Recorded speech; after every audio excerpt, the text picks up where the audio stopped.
있습니다. 지금 이게 요약해 온 이 부분이 그 말씀의 모든 부분을 포괄한다라고 말할 수는 없지만, 제가 생각했을 때 중간중간에 그 맥락에 있어서 중요한 포인트들을 제가 6등분으로 해서 나눴습니다. 가장 먼저 사사기 8장 말씀은 에브라임 사람들이 본인들의 전쟁 참여 방식을 두고 기드온과 크게 다투는 것으로 시작을 합니다. 형제 성도님들도 기억하시겠죠? 지난번 주찬 형제가 말했을 때 7장 말씀에 그 기드온이 이스라엘 모든 민족을 이렇게 초대해서 전쟁에 이렇게 초대하지는 않습니다. 그가 세 지파를 초대했죠. 아셀과 스불론과 납달리를 부르게 됩니다.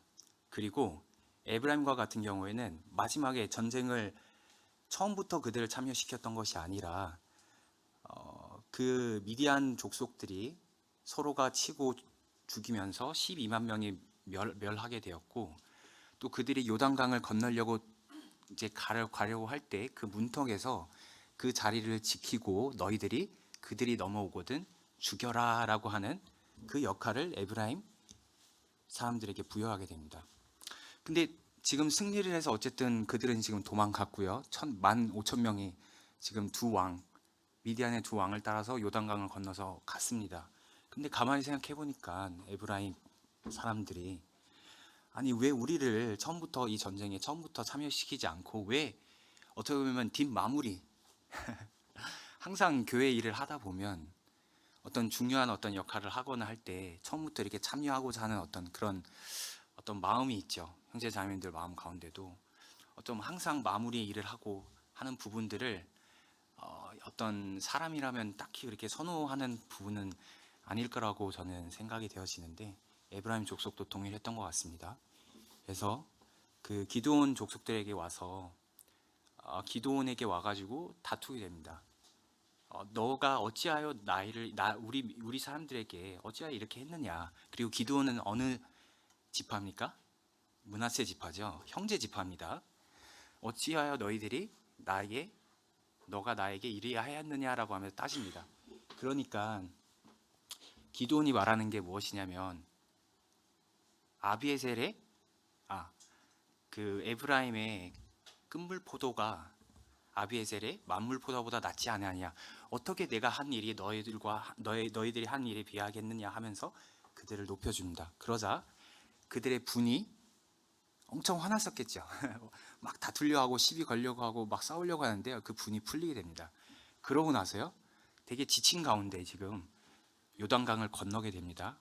어쨌든 그때 당시에는 오늘날 같이 기술이 발전되지 않았기 때문에 강을 건너는 부분은 매우 많은 에너지가 소모가 되고, 또 이미 그들을 추격하면서 많은 에너지를 소비했기 때문에 힘든 가운데 있어서도 그들은 계속 그들을 추적하면서 치는 것을 멈추지 않습니다. 진격합니다.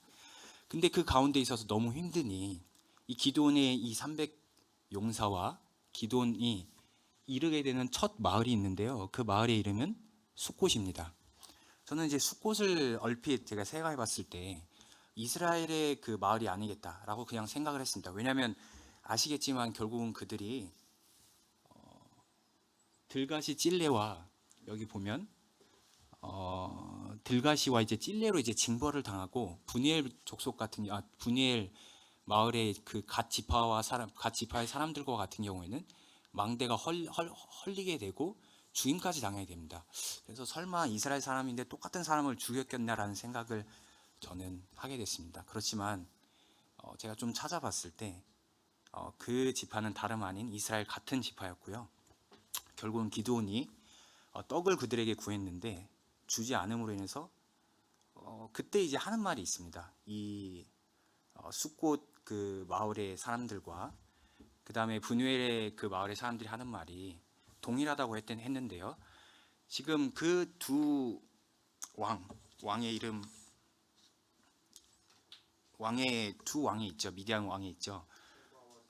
세바와 살문나가 있는데 지금 그들의 지금 손이 너의 손에게 지금 있다는 거냐라고 말하면서, 지금 말도 안 되는 소리 하지 마라. 말하자면 지금 너희들이 추격하고 있는 인원은 너를 포함해서 301명이고 그리고 도망간다는 그 인원은 지금 15,000명인데 너희가 어떻게 그걸 승리할 했다라고 말할 수 있겠냐, 지금 이 말을 하는 것입니다. 근데 결국은 그 이야기를 듣고 화가 나가지고요, 기드온은 결국은 계속 진격합니다. 어려웠겠죠. 되게 힘들었겠죠. 그러고 나서는 3번 다볼에서 죽인 이스라엘 사람에 대한 원수 갚음으로 세바와 살문나를 죽입니다. 그들이 방심하고 있을 때 그들을 습격해서요, 결국 그들을 사로잡고 죽이게 됩니다. 그 다음에 4번 말씀에 나오는 이스라엘 사람들이 기드온과 그의 아들과 손자가 그들을 다스릴 것을 구하였지만 거절하는 일들이 있게 됩니다. 좀 이같이 용맹하고 이같이 위대한 일을 해내는 사람을 우리는 보지 못했다. 왜냐하면요, 지금 7년 동안 지금 미디안 족속이 하루 이틀 괴롭힌 게 아닙니다. 7년 동안 그 이스라엘에 와서요, 약탈하고 누린하고 그들을 괴롭혔고 죽이고 그랬습니다.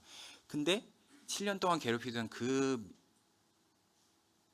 연합 왕국, 그 미디안 족속의 사람들을 일망타진하고 그들을 또 쫓아 추격해가지고 결국은 어떻게 보면 그 왕을 목을 베지 않았습니까? 이 일을 목도하고 이스라엘 사람들은 그 기드온이 그들을 다스릴 것을 요구하지만 여기에서 기드온이 하는 말이 있죠. 여호와께서 너희를 다스리리라라고 말합니다. 그리고 나의 아들과 나의 손자도 너희들을 다스리지 아니한다라는 말을 그가 언급을 합니다. 저는 이야기를 듣고 참 멋있다라는 생각이 들었는데, 근데 가만히 생각해 보니까 이건 멋있는 게 아니라 어찌 보면 당연한 말이었던 것입니다. 하나님을 인정하고 주님으로 모시고 있는 우리의 그 주권은 우리에게 있지 아니하고 주님께 있다라는 그 고백에 있죠. 그러고 나서 이제 5번째 보면, 근데 이제 기드온이 그 탈취한 미디안 족속들을 다 멸하고 탈취한 그 금들과 귀중품들이 있습니다. 근데 그 귀고리를 모두 다 모아서 나에게 다오라고 하면서 이스라엘 민족들에게, 이스라엘 사람들에게 말을 합니다. 부탁을 합니다. 근데 그들이 기꺼이 기쁜 마음으로 그 귀고리를 다 던져내놓습니다. 근데 그거를 합치니까요, 1700세겔이나 되는 양의 금이었습니다. 1700세겔이라고 제가 유튜브에 좀 찾아보니까 한 20kg 정도 되는 금의 양이라고 합니다. 근데 그 20세겔이 되는 20kg 정도가 되는 그 금의 양을 가지고 무엇을 만들었냐라고 하면, 그가 무엇을 만들었죠, 형제자매님들? 그렇죠, 베옷. 베옷은 대제사장이 입는 복장이죠. 성막 안에 그가 들어가기 위해서 반드시 그가 착용해야 되는, 어떻게 보면 그의 신분을 가리킬 수 있는 그 베옷을 그가 만들어서 그의 마을에 그가 두게 됩니다. 그의 마을의 이름은 성읍 오브라라고 성경에는 나와 있습니다. 참, 근데 이 부분이 어찌 보면 별거 아닐 거라고 생각할 수 있는데요, 성경에서는 결국은 이스라엘 사람들이 그 베옷, 금으로 만든 그 베옷을 음란하게 위함으로 기드온과 그의 집에 올무가 되었다라는 말을 합니다. 이제 제가 좀 구체적으로 이 부분을 좀 설명하면서 음란이 무엇인가에 대한 부분을 좀 제가 설명하게 될 텐데요, 일단 당장은 넘어가도록 하겠습니다. 그리고 마지막에 기드온이 죽은 후에 다시 이스라엘 자손이 바알 신들을 섬기고 여호와 하나님을 기억하지 아니하였다라는 말씀으로 이 사사기 8장 말씀은 끝나게 됩니다. 근데 제가 오늘 이 부분을 제가 이렇게 요약한 부분이 지금 잘 한 부분인지 잘 모르겠습니다.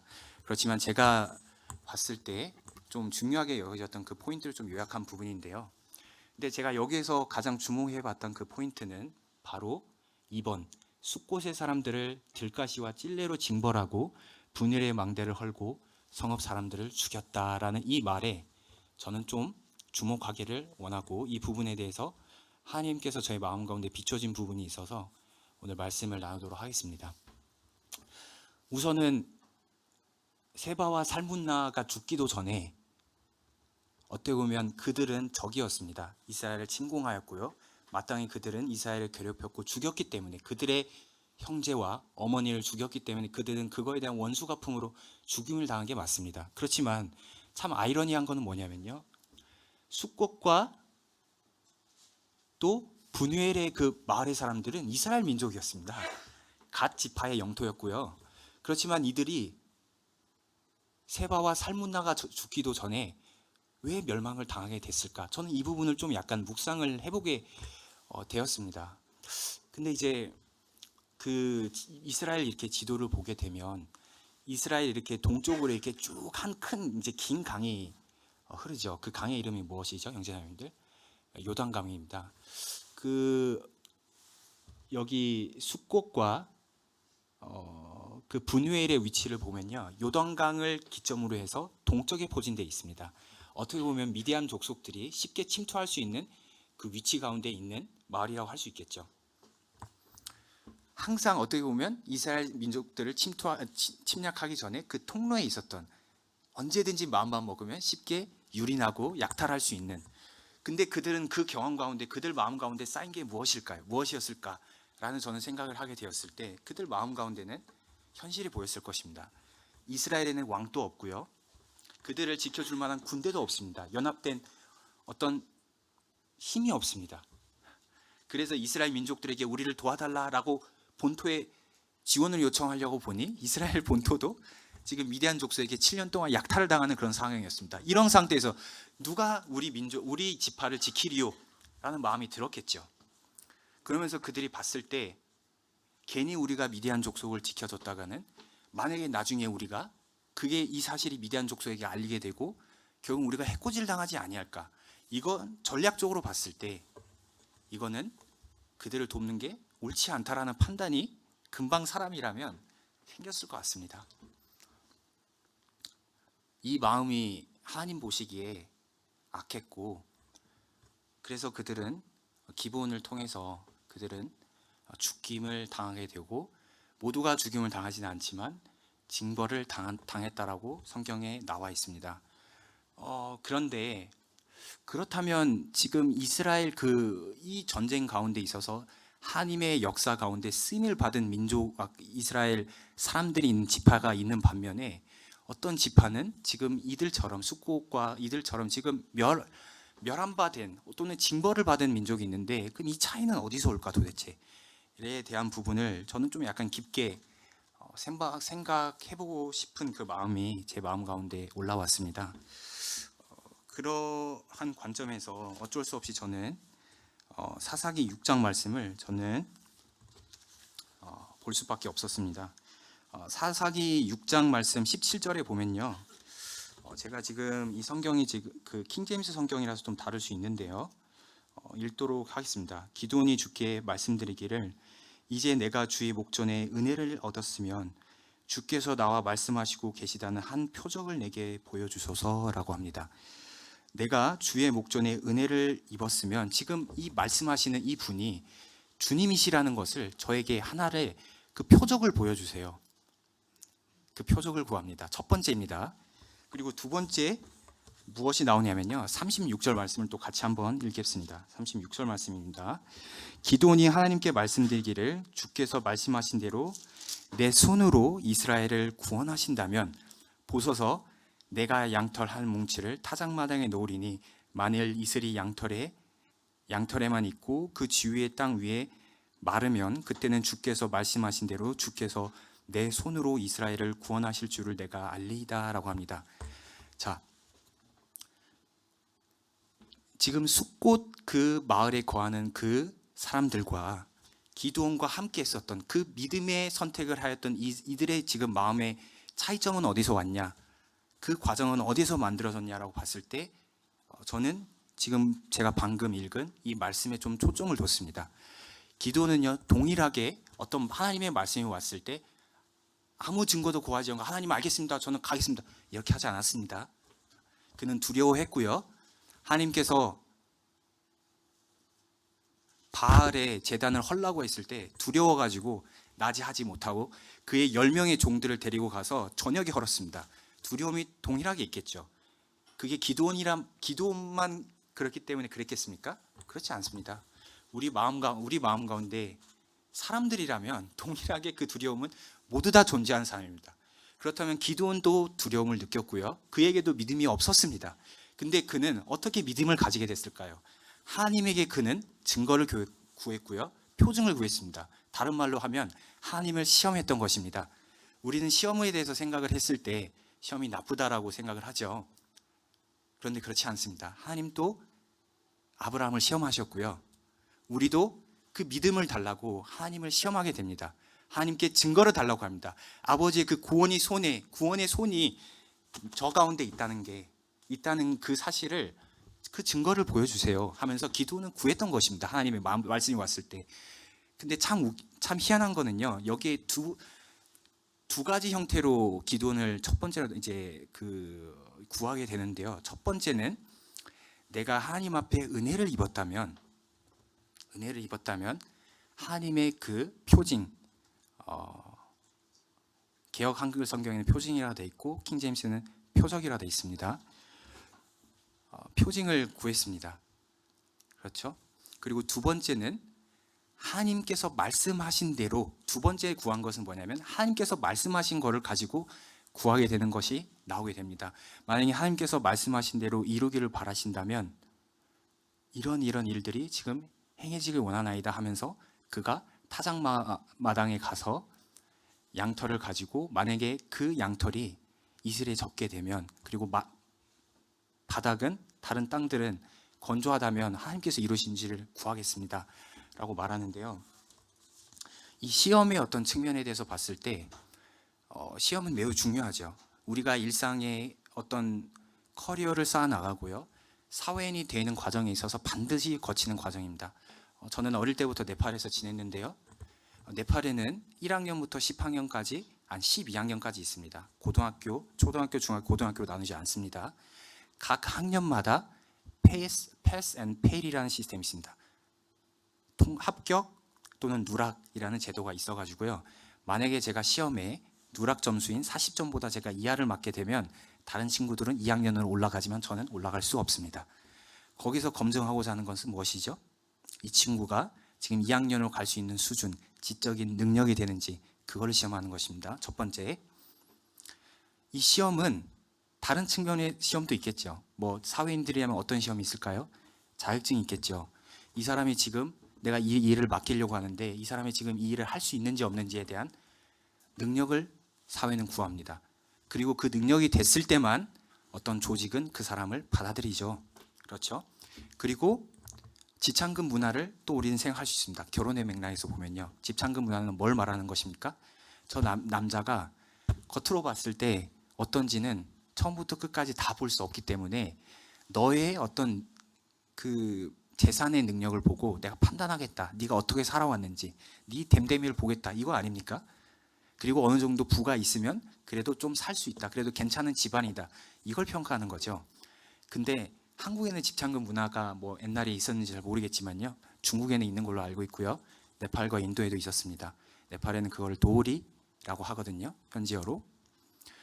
이런 것처럼 사회에는 어떤 누군가를 받아들일 때 그를 검증하고 그를 시험하는 과정이 있습니다. 첫 번째 제가 말씀드린 부분은 능력에 대한 검증의 어떤 영역이겠죠.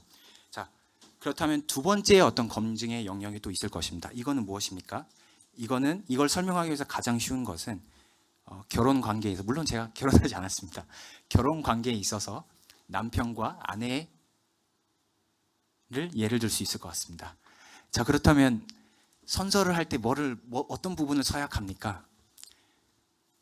내가 평생토록 머리가 파풀이가 될 때까지, 내가 죽을 그날까지 나는 자네를 사랑하겠노라 라는 그 고백을 하게 되죠. 그의 순결을 당신에게, 내 순결, 내 온 마음을 당신에게 묵습니다라는 그 서약을 합니다. 이 마음의 정함에 대한 시험을 두 번째 하게 되는 것이죠. 그렇지만 세상에서는 이 두 가지 모든 것을 요구하는 그런 조직은 많지는 않습니다. 그렇지만 유일하게 결혼은 그걸 요구하죠. 그래서 우리와 하나님과의 관계를 결혼에 빗대서 이야기하는 측면들이 있는 것입니다. 최근에 저는 그 축구를 좀 좋아하는데요.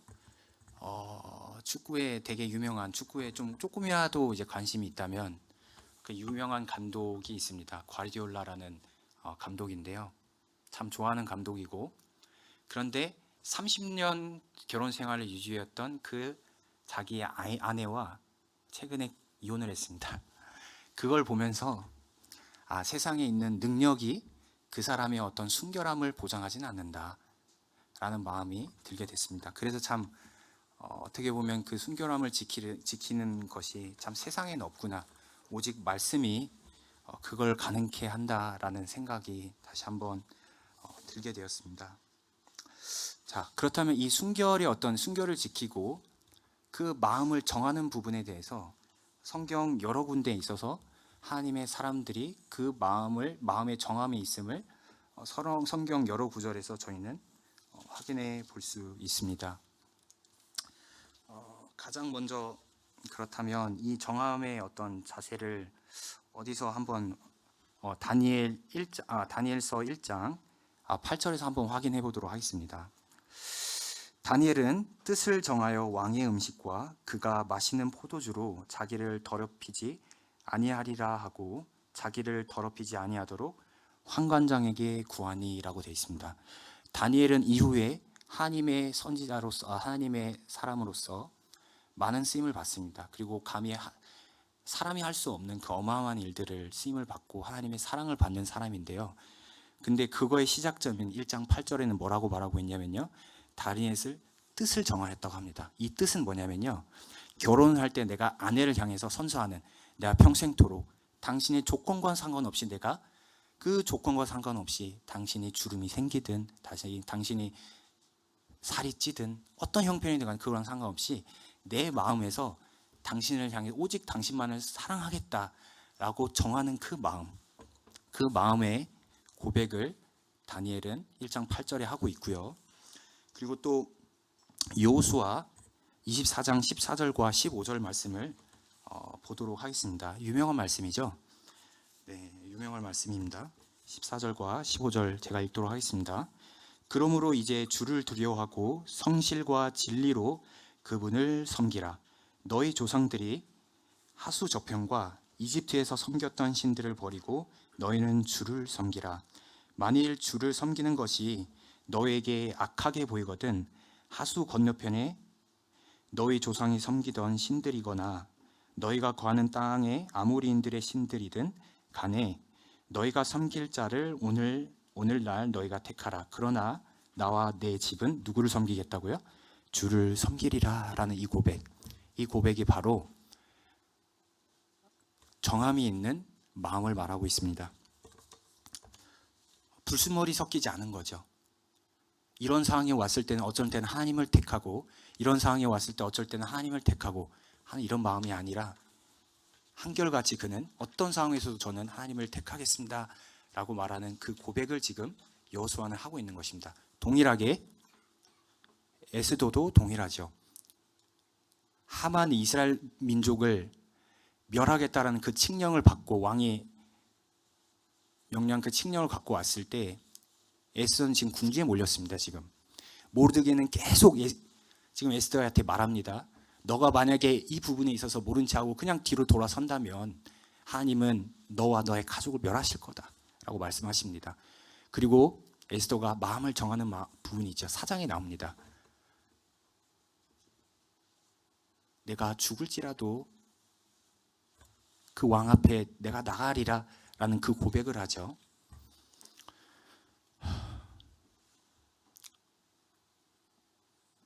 그 어떤 부분이 세상의 것을 이기게 할 수 있냐라는 부분에 대해서 저는 오늘 좀 생각해 보게 되는데요. 이런 어떤 정함이 있는 마음, 이러고 저러고 이런 마음이 아니라 그분의 어떤 성실함에 우리가 반응하고 참 주님 그렇습니다. 주님께서 순결해 하셨던 것과 같이 저도 주님 앞에 순결하겠습니다.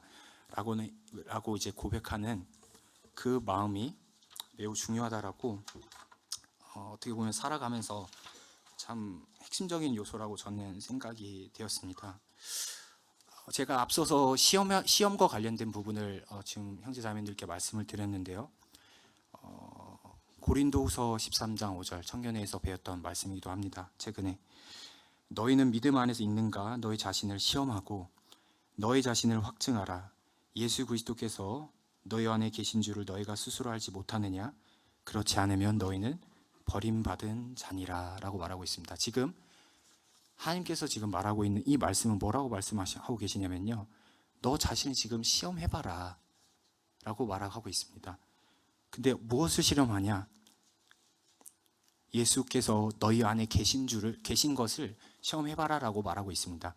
저는 처음에 이 말씀을 들었을 때 나를 막 봐야 되는 줄로 저는 생각을 했습니다. 내 안에 예수님이 있나? 없으면 어떡하지? 그래서 없는 그런 제 모습을 보면 저는 막 불안하고 그랬습니다. 근데 여기서 말하고 있는 시험해보라 이 말씀은요, 나를 봐가지고 내가 지금 예수님을 갖고 지금 내 마음에 간직하고 있는 점인지 나의 어떤 부분을 이야기하고 있는 것이 아니라 네 마음 가운데 지금 말씀이 주장하고 있는지, 네 삶 가운데 있어서 어떤 형편이 됐을 때 말씀이신 예수님에 대해서 이야기하고 있죠. 요한복음 1장 14절, 그렇죠? 말씀이 육신이 되어서 우리 가운데 거하시고 그분의 영광을 보게 됩니다. 그 영광은 어떤 영광입니까? 아버지의 독생자의 영광이셨고요. 그분께는 뭐가 있었습니까? 은혜와 진리가 충만하였다고 요한복음 1장 14절에서 말하고 있죠. 예수 그리스도가 너 마음 가운데 있느냐라고 지금 확인을 해봐라. 그 말은 무엇이냐?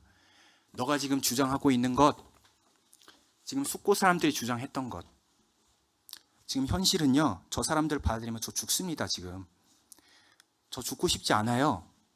저는 약함에 처하고 싶지 않습니다 라고 말하는 제가 있고요. 그리고 그 형편 앞에서 아닙니다, 하나님께서 지금 기드온을 사용하셔서 그들을 격파하는 지금 현실을 저는 목도하고 있었고, 기드온을 통해서 먼저는 거기에 있는 바알의 제단들을 허신 것을 저는 봤습니다. 그렇지만 그 바알에 있는 그 신들이 기본을 해할 수 없었던 걸 저는 보았고요. 하면서 그들은 하나님을 주장해야 했던 것입니다. 하나님께서 그들에게 말씀하셨던 그 사실을 가지고 기드온 앞에 나가야 했던 것이죠. 그렇지만 그 선택을 하지 못했고요. 그들이 보기에 좋았던 선택을 했습니다. 그리고 그 결과는 무엇이었습니까? 죽음이었죠. 또 징벌이었습니다. 하나님께서 그 이스라엘 민족들이 각 지파마다 한 명 한 명씩 12명의 파수꾼들을 택해서 가나안 땅을 정찰하게 합니다. 10명의 이스라엘 민족들은 그 10명의 소리를 듣고 그들의 믿음이 흔들려서 그냥 실망하고 낙담하는 것뿐만이 아니라 모세를 죽이려고 돌을 들었습니다. 그럴 때 하나님의 진노가 일어나서 이스라엘 사람들은 멸하려고 했습니다.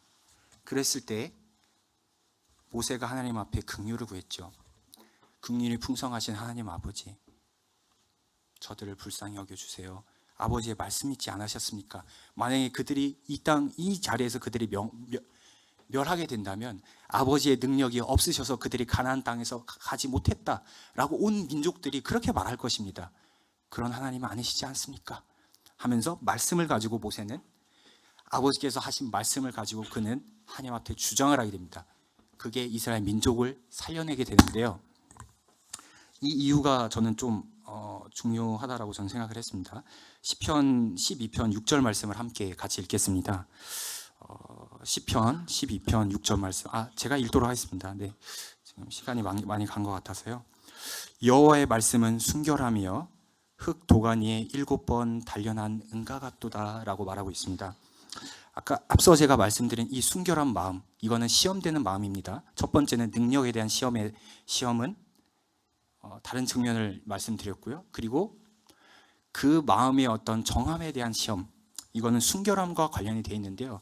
불순물이 섞이지 않고 오직 말씀으로 그 마음을 연단하고 하여서 그 마음이 정결케 된 걸 이야기하는데, 여호와의 말씀은 순결함이여 라고 말하고 있습니다. 여기에서 말씀이 순결하다고 지금 말하고 있고요. 근데 순결함과 동시에 뭐가 나오냐면 흙 도가니에 7번 단련한 은과 같도다 라고 말합니다. 단련이 나옵니다. 순결함 이야기 나오는데, 그 이스라엘 민족이 결국은 모세의 어떤 요구에 따라서 구원을 받습니다. 그렇지만 하나님께서는 가나안을 바로 진격할 수 있었습니다. 근데 그 머리의 방향을 틀어서 어디로 향하십니까? 그 후 즉시 광야로 향합니다. 그 광야는 어디십니까? 단련되는 곳이죠. 그 하나님의 열성이 이스라엘 그 민족을 포기하지 못했던 것입니다. 이스라엘 민족이 대단해서가 아니고요. 그 하나님께서 하신 말씀이 있기 때문에 그 하나님의 영의 그 열성이 결국은 그들을 단련하는 그런 일정으로 그들을 이끌게 됩니다. 그 사실을 보게 되고요. 이사야 26장 11절 말씀에 보면 여호와여 주의 손이 높이 들릴지로다. 그들이 보지 아니하오나 백성을 위하시는 주의 열성을 보면 부끄러워할 것이라. 불이 주의 제적들을 사르리이다 라고 말하고 있습니다. 나의 어떤 상황과 상관없이 일하시는 그분, 그 열성을 보게 되면 저희는 그분 앞에 부끄러움을 느낍니다. 주님, 저는 이런데 어떻게 하셔서 저를 위해서 이렇게 일을 하셨습니까? 포기하지 아니하고 그 아버지의 신실함을 보이십니까? 하면서 저희는 그분의 신실함에 우리는 무릎을 꿇게 됩니다.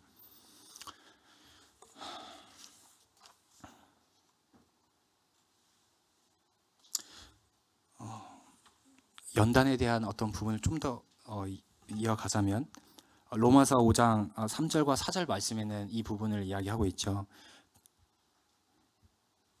환난 중에도 즐거워하나니 이는 환난의 인내를, 인내는 연단을 소망을 낳는다라고 하고 있습니다.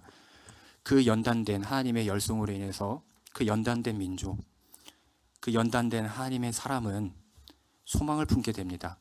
왜 그렇습니까? 그 소망은 우리의 소망이 아닌 것이죠. 우리 마음 가운데 말씀으로 오신 그 예수 그리스도의 마음인 거죠. 그 단련된 그 마음에 아버지의 왕국의 터가 잡게 되는 것입니다. 성령의 열매들이 있죠.